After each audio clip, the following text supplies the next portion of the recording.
mga day mga dong, this is Inday Fatima together with Chef Maricel Apatan. and welcome to Mabitak Laguna! Yes naman, panibagong araw, panibagong adventure na naman tayo. And for today's video, i-feature natin ang mga historical sites dito sa Mabitak Laguna at ang kanilang iba't ibang tourist destinations and local restaurants dito yan sa Mabitak. So, yes, Chef. So ngayon, Chef, andito tayo sa harapan ng Muestra de Señora Candelaria Church. Ayan. So, kailangan daw natin ng ilang steps yun, Chef? 126 step. Ayun! Agoy. Magsakit na pala ang mga toad, anipata. Kailangan natin ng 126 steps, Chef, Yes, bago tayo makapunta makaakyat. doon, makaakyat sa taas. So, excited ako makita kung ano yung church Ano na, yun. tara na? Okay, umpisa na natin tong ating paglalakad. Let's go, Chef! Let's go!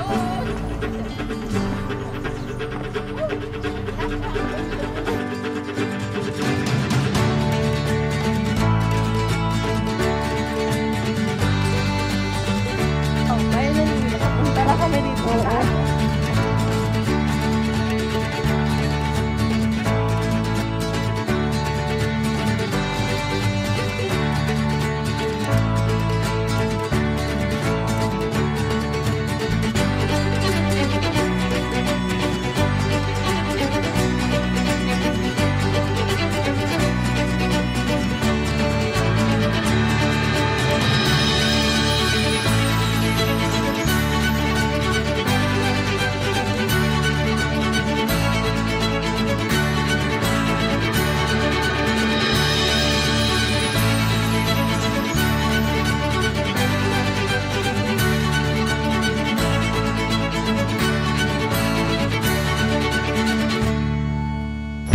Chef, tapos na tayong magdasal dun sa simbahan sa Mabitak, dyan sa Mabitak Church. So ngayon, puntahan natin yung pinaglabanan daw, Chef.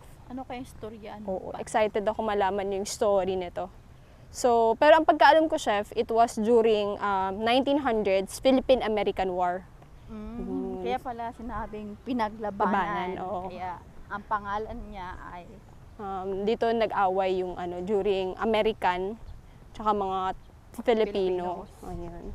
Okay, tara, puntahan natin. Oo. Feel ko, Chef, parang ito yung area kasi malapit sa simbahan. Diba usually pag Filipino, kaya ang ilahang takbuhan jud kay ang simbahan, diba?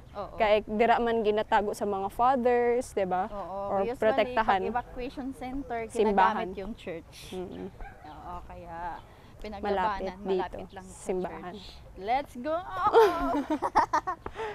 Pero yung church is parang Espanyol, no? Nuestra Señora de Candelaria. Yes, Spanish Espanyol. yun, Espanyol. Spanish. Kasi usually, sa Simbahan. Pilipinas, wala pa kasing Catholic. Catholic. Since sinakop tayo ng mga Espanya. Espanyol, Spanish, Oo. sila ang nagdala ng Simbahan, Katoliko. Katoliko sa Pilipinas. Yes. So ngayon, naging historical na tayo, Oo. hindi na food. History na naman. History naman. Di ba nung nakaraan adventure tayo, Chef, pumunta tayo sa Mahay Falls. Taytay Falls. Taytay O, Falls. ngayon, history na naman tayo. Yes. Alam bang grado mo sa history dati, Chef? 75 eh. 75. Pasa yun, Chef, ah. Pasang awa. History. Joke. Okay, punta na natin. Let's go! So, ayan, Chef, andito na tayo sa pinaglabanan. So, nilagyan nila ng parang artwork, Chef, no? Ito, dito yung galing pa sa ang art. Oo, ganito. Yung Philippines, ito yung No, I feel like ito Filipino to. Ito yung mga Americans. Kasi nakakalo. Ito Filipino. Tapos yung baril nila, Chef, ganyan na, Chef. Tingnan mo yung mga baril nila pagkagawa, no?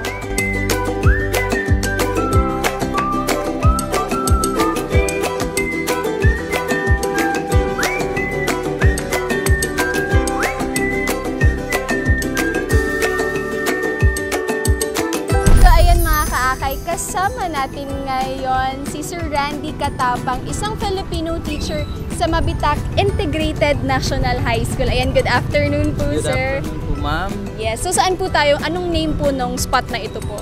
Ito po yung tinatawag nating pinaglabanan. Pinaglabanan. Okay. So, can you give us parang a little bit history or background nitong pinaglabanan? Anong nangyari po dito? Yes, ma'am. Ito po kasi kilala doon sa history bill ang tinatawag nating labanan sa Mabitak. Labanan sa Yes, which is dito po naganap yung labanan sa pagitan po ng mamamayan ng Mabitak sa pangunguna ni General Juan Cailles. Ano po? Laban sa tropa ng mga Amerikano sa pangunguna naman ni Colonel Cheatham. Yeah. So, kailan yun, sir? Kailan yun nangyari?